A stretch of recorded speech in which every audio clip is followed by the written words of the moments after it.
some of you may have noticed, going back to our teams, that your teams used to look like this, where you have chats on the left, and then you have teams, and you had each of your teams with the different channels.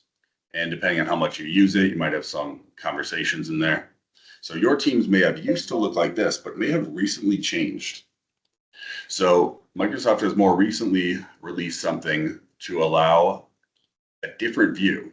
Sorry, I didn't talk about what I was in there. So in the top right here, if I hit this dot, dot, dot, I can say customized view. And when I go to customize view, this lets me look at either a combined or separate between my chats and channels. So when we go to combined, what you'll notice, so before I click it, see how there's a Teams icon on the left? When I click on combined, that Teams icon goes away. And now when I go to my chats, what you'll notice is underneath the chats, I have a section called Teams and Channels. So in some cases, this is super handy if you want to be able to kind of like see everything in one spot. In other cases, this is really annoying because like if you feel like you're missing certain stuff, or when you're looking for a channel, it's harder to find. There are some pretty handy filters across the top. So you can say like, just show me my channels, or just show me my chats. Or when you say unread, it'll show you your unread both chats and channels. So there are some handy filters across the top as well. But depending on how you use it, this might be a really great feature, or it might be super annoying. So feel free to customize that view and change it between combined or separate as needed. So with this chats and channels, whether you're in the separate or combined view, if we come in here, they have also added some ability to do some different groupings.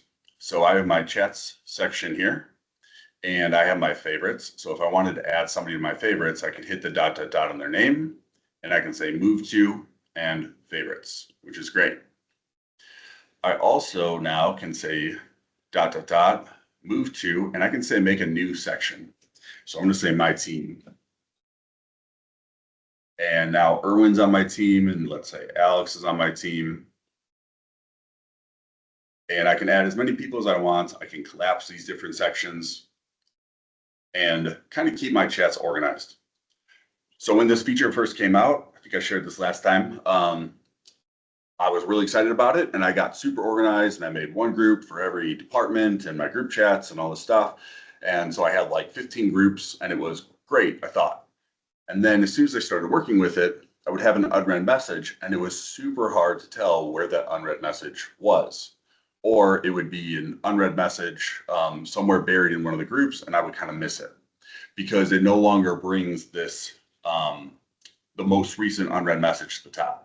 So after spending like an hour making all my groups perfect, exactly how I wanted them, I undid all of those, and I went back to just favorites and chats.